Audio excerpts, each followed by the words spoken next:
Perhaps you can answer some questions for me, doll. Oh. Very well. I'm gonna What did you wish to know? I'm gonna get there. Hang on, I got Updating my journal. kind of a dry throat. What is this? Wait. What is this place? You are in the mortuary, restless one. Again, you have come. Sorry. Yeah. Sorry, I'm 14. You got the secret to life right here, man. Before he can finish, if you know what I mean. Oh, yeah.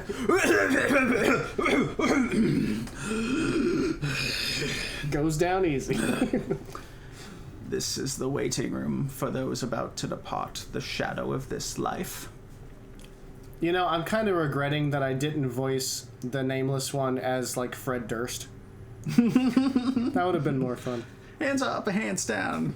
Move in, move out. Roll it, roll it, roll it, roll it. Come on! Wow. Oh, I'm sorry. That's disturbed. All right. I want to know more about Restless One. Restless One. Restless is as good a term as any. Something keeps you here, does it not? Something that must be resolved. Some Like the stack. passion that must be quenched before you can reach the true death. True death. True. I can't get down there. Go ahead. True death is non-existence, you know, like in Buddhism. A state devoid of reason, of sensation, of passion. A state of purity. It's Nirvana. Yes. Okay. Sounds like oblivion. Why would anyone want that? Is it worse than remaining in this shadow of what life once was? I think not. And I think now my voice is drifting towards a character from Reynaldo called Lord Dippity Dubnar. I watched it recently, by the way. Did the whole thing? The whole thing, yeah. Oh shit! Okay, I gotta pick your brain and see what you think. It was made over quite a long span of time, as the jarringly changing quality should, you know. I did notice quite the jump at one point. Oh yeah.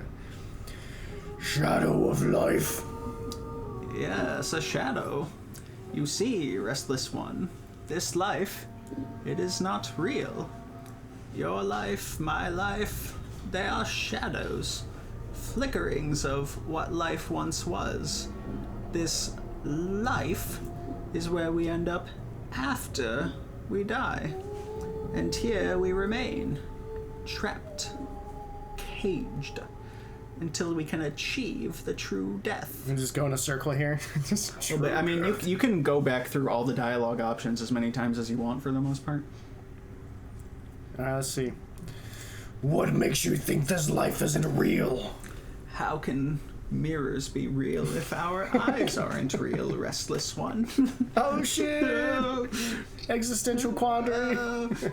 What makes you think this life is real? Look inside yourself. Do you not feel something lacking? I shake my head. This is a purgatory. There is only sorrow here, misery, torment. These are not the elements that make up life. They are part of the cage that traps us in this shadow. All right, title card, Planescape Torment. We said the word torment. Yeah, roll credits. Let's see. Okay, well, I'm not gonna argue with this guy who's clearly convinced that he's right in every way. So, yeah. Enough about you. Let's talk about me. Enough of your philosophy. What does all this talk have to do with me waking up here? Wake me up. Wake me up inside. I can't wake up.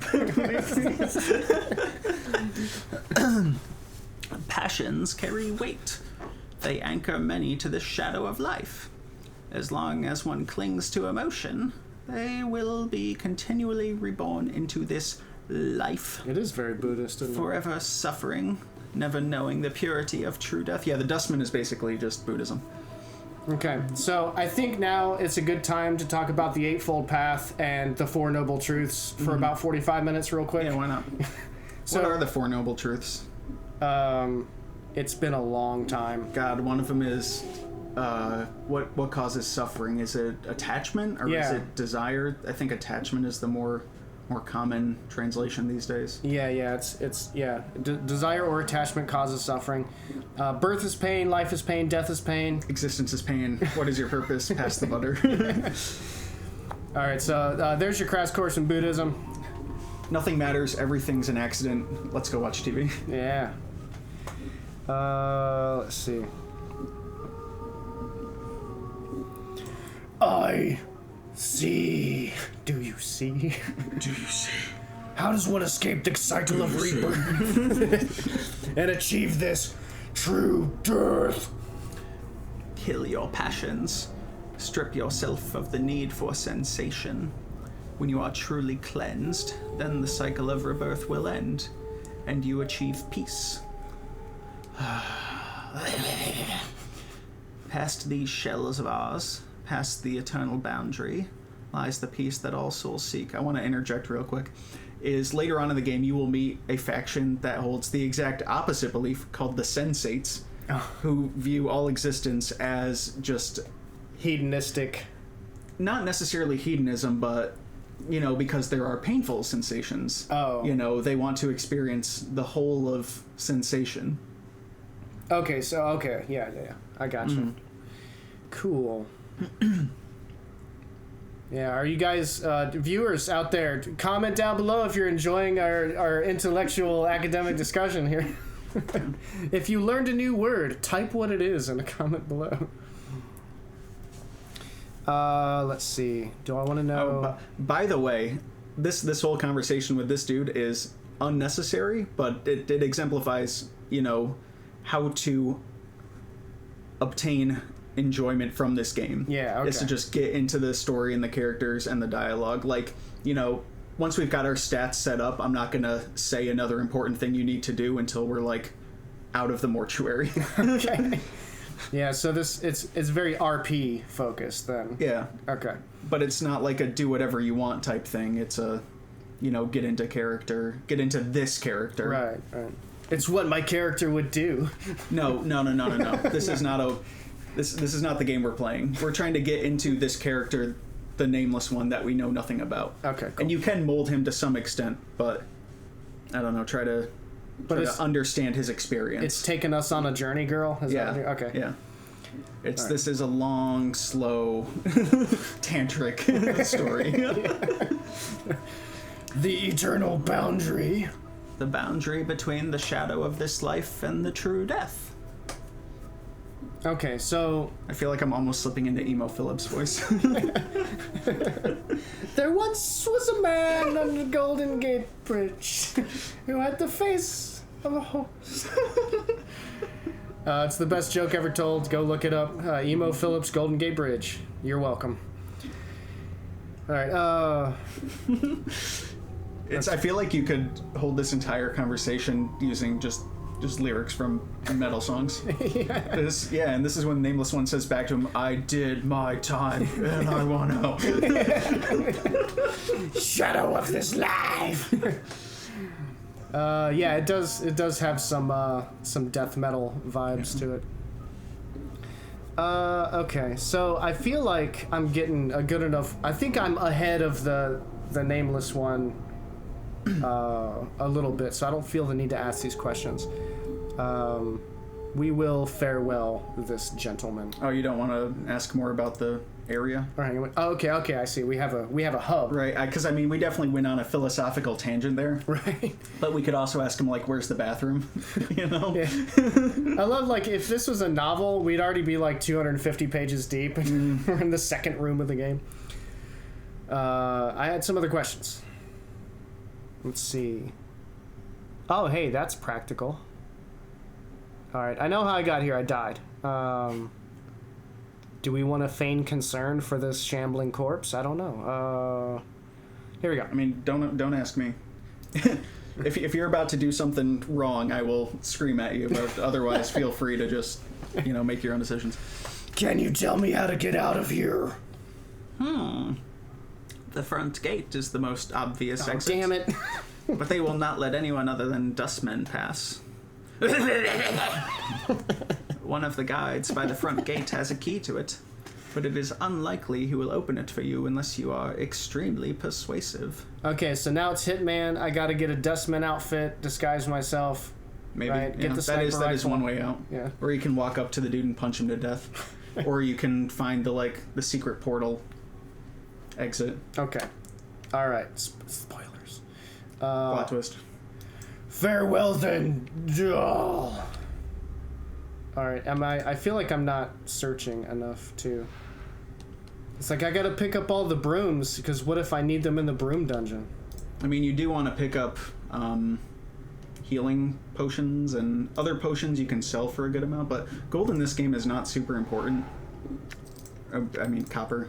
And you could equip the Iron Fist if you want to now. Is that better than the...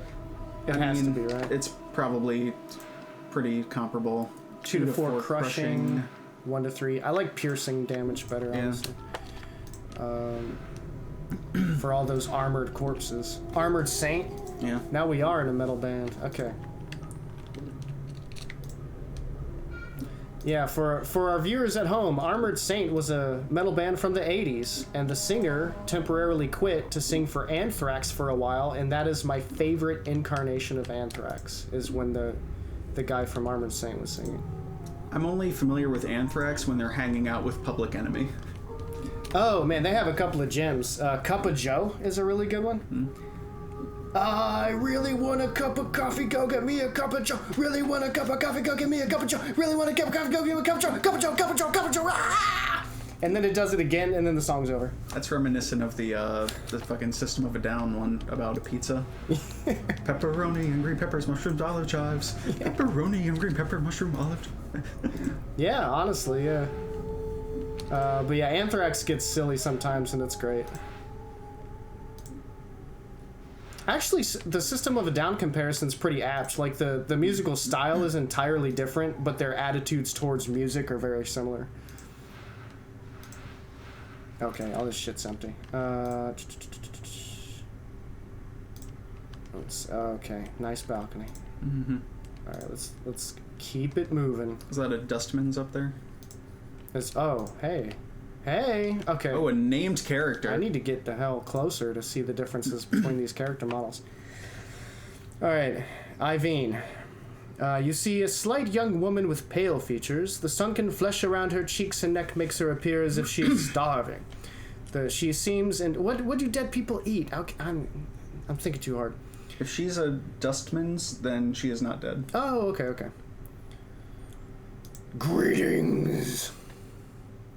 The woman does not respond. She seems too intent on the body in front of her. As you watch her work, you suddenly notice her hands. Her fingers are like talons.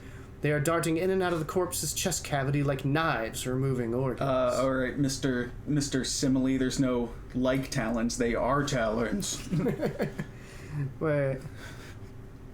Oh, her fingers are talons, okay. Period? She's Question bird mark? person. Is that a metaphor, or is she bird person? Cacao. Caca!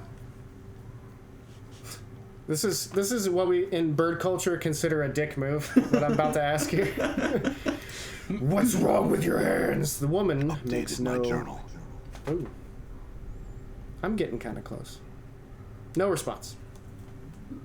I forgot I'm more... I was dull for so long, I forgot. Oh, legit a tiefling. Okay. Yeah, there are, D&D races and classes throughout here. Just don't think of this game like you're playing D&D. Right. She's a tiefling, chief. They got fiend blood in their veins. Usually 'cause some ancestor of theirs shared knickers with one demon or another. Makes some of them addled in the head, and addled looking, too.